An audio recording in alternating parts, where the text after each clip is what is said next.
So I made a post on my page, and the many responses there prompted me to make this response. And this is prompted by a number of things that really spoke to me. One was the number of my white friends that checked in with me at this terrible time, and I can't thank you enough for your care and your love. It means a lot. But here's the thing, though. None of my black friends checked in because they all know it is essentially business as usual. I would go so far as to say that interracial relations in the States and the UK are at its best ever. I'm not saying it's good. I'm saying that is a terrible indictment on the system and society, that if we are at the best place we've ever been and it's so bad, we're in a really interesting place, let's say, for want of a better word. But the point I'm trying to make there is that it's nothing unusual for us. We've been living it for a while. The other thing that's been wonderful is the amount of my white friends asking me what they can do. So what I'm going to do is try and explain what I think is a good way forward for you. And to begin with, I need to clarify what I see as the actual problem. The fact, because I don't think what the problem is that clear. I don't think a black man being killed in the street by the police is the problem. I don't. I just think that's a symptom of the problem. The problem isn't actually even racism. That too is a symptom of the real problem. The problem is narrative.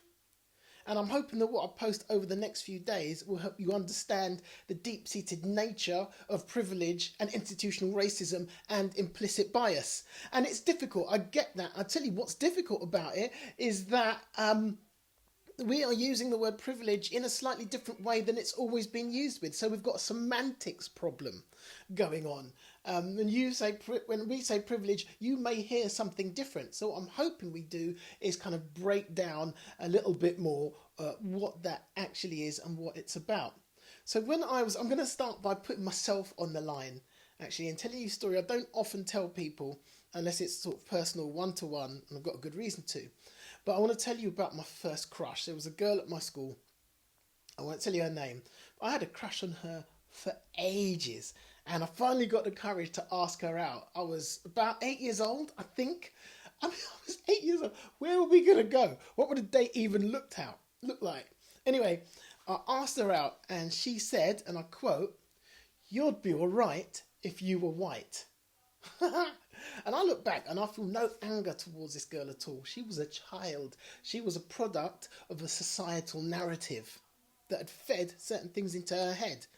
Was she intentionally racist? I don't think so. She was just espousing that which had been in her head since she was little. Where did she get that from? That is the question. Now, the other reason I don't feel angry is because I understood where she was coming from. I started to think about everything I'd seen. Now, as far as I knew, all the scientists that I'd seen that had achieved anything were white. All the historical figures that I'd learnt about were white.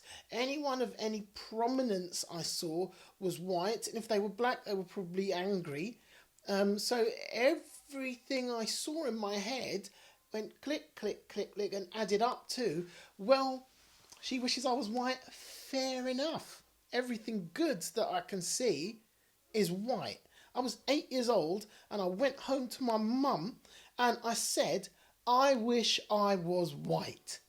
And I meant it. Let me just repeat myself. Everything I saw added up to this conclusion. I wish I was white. That is the nature of privilege, that what you get in your head puts you at a mental disadvantage. It put me at a mental disadvantage to myself. What's it doing to white people? Was I racist towards myself? No, depending on your definition of racism, but it had an effect. And the reason I'm really grateful to that girl is because when I said that to my mum, she sat me down and taught me black love and black pride. She taught me about Jamaican heroes. She went on and on about my great-great-great-grandfather who bought his own freedom on the 1st of July, 183 years ago. She taught me those things and she instilled in me a lifelong love of being black and what being black meant and the strength that you can get from that, and that fact that I stand on the shoulders of giants. That one talk has done so much to make me who I am today, and it would never happen if that girl hadn't espoused those racist ideals. And this is what I want to get in your head. The problem isn't just the people that shout racism or treat other people like dicks. That is not the problem. The problem is the narrative that forms the very basic societal and cultural landscape that make up our minds. Because that affects everything.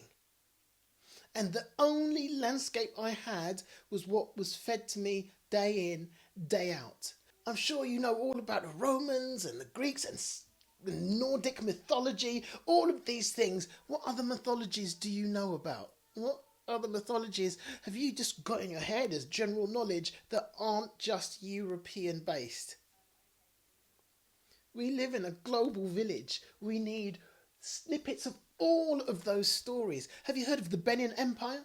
An African empire that stretched from coast to coast?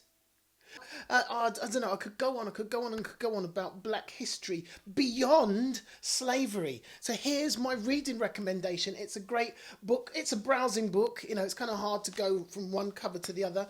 It's called When We Ruled. It's by Robin Walker. And what it will do is start to set a framework in your mind that espouses that black culture has contributed towards the march of world history for far longer and in far more diverse ways than you have imagined. That what we bring to the table is more than just the last 400 years of slavery. It's important because I'm just going to repeat myself here. It helps to form the subconscious cultural landscape of your mind. I hope that gives some insight into where it starts. I'm going to talk some more about that in the coming days. Any questions below? If you're just here to argue, go on. I ain't got time for that. Got time to be holding your hand. Hold your hand if you've got a question. But if you're just here to argue, gone. Thank you for listening.